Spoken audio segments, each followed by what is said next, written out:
Hi everyone!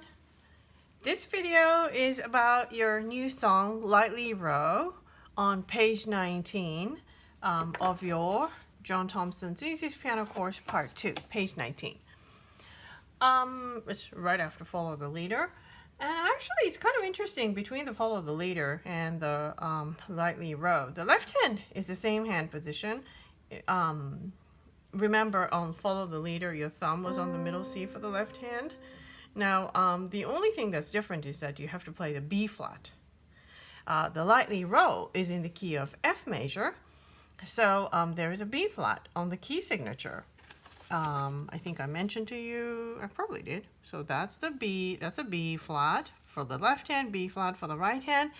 And where the flat is printed on is actually where the note B is, but it doesn't mean that only that particular B and this particular B, these are the B's that they put the flat on, and you flat that. But because it's the key signature, it means that every single B needs to be flatted, so that's going to be. So if you had many B's, in many different octaves in your piece, you will be making sure that all of those B's are going to be played flat. Now with this Lightly Row, you only play this hand position, so the only B flat that you need to play are this one and then that one. And your hand position for the right hand is a little bit different from, one note higher than Follow the Leader. Follow the Leader had a 4 on the C. Here you have to bring your finger 4 to the B flat. So let's start with a finger drill. Once you have your hands correctly positioned, the right hand, those are your right hand notes. Left hand notes are.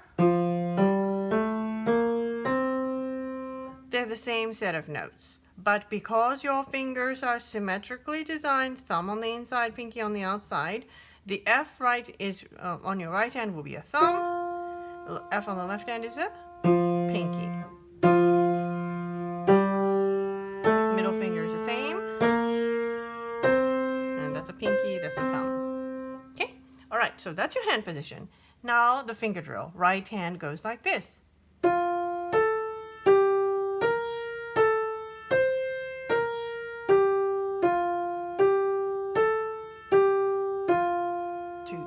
3, 4. And this is a very good exercise for dexterity so that your fingers become more nimble. So keep on practicing that. It's very helpful.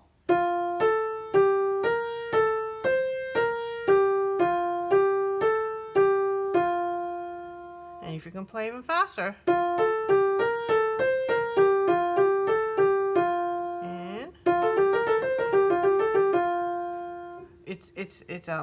it's actually a type of a note sequence that is fairly common. You will be in classical music, you encounter those kind of hand, those series of notes in different keys quite often. So now the left hand. That's your hand position. Now left hand part goes like this. And you don't have to play up here. You can just play 1 octave lower because that's going to be where your left hand position will be for Lightly Row. So it goes. 3,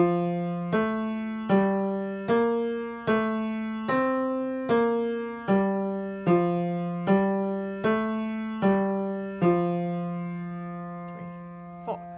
And I have a feeling you might be tempted to read the fingering numbers. You could do that, but it's probably better to look at the black dots and follow the dots rather than the numbers, because it's I think music notation is really smart because it goes up, down, and you could already sort of picture it as long as you know that that's up and then this is down. Reacting to how the notes are placed on your music, we want that to become like second nature. So do make an effort to follow the black dots. So I play the left hand again. 3,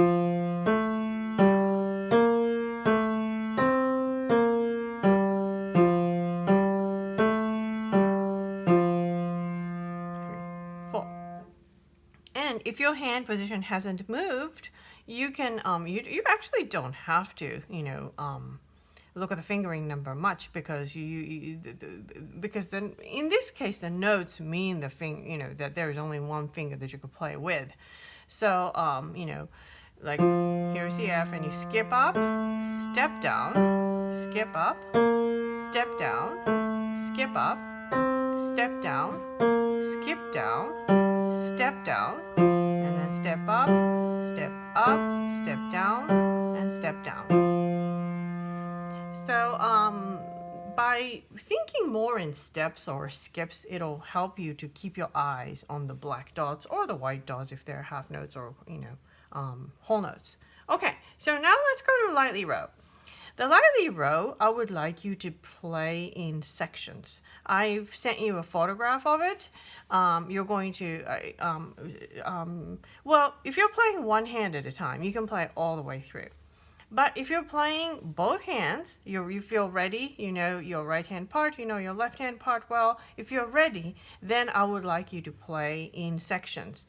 So actually, because I don't want the video to become super long for each one, in this one, I will just play the right hand alone and then the left hand alone.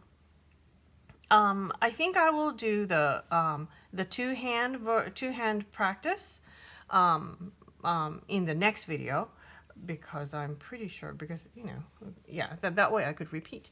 Okay, so the right hand, where the melody is, I will play beginning to the end once.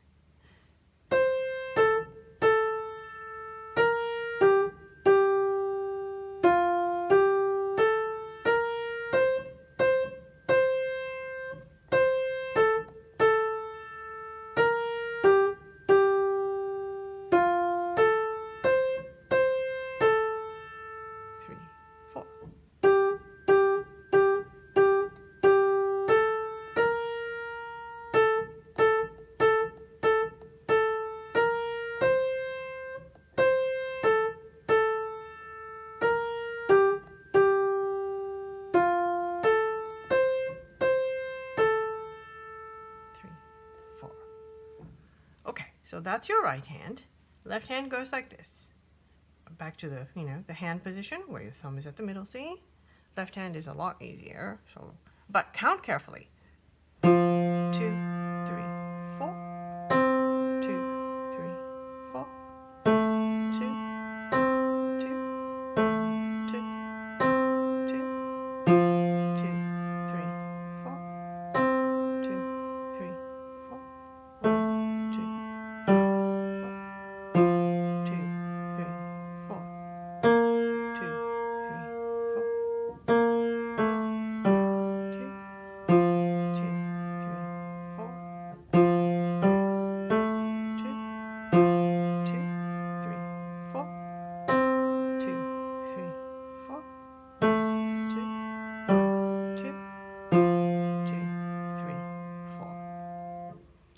Okay, so make sure you can play well, one hand at a time, beginning to the end.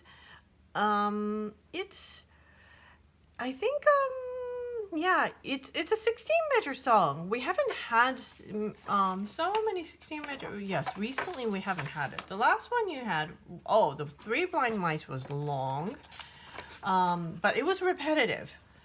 The Ballet Dancer is probably closest in terms of how hard the piece is. Ballet Dancer didn't have very repetitive melody patterns. This one sort of does, in a way. This part.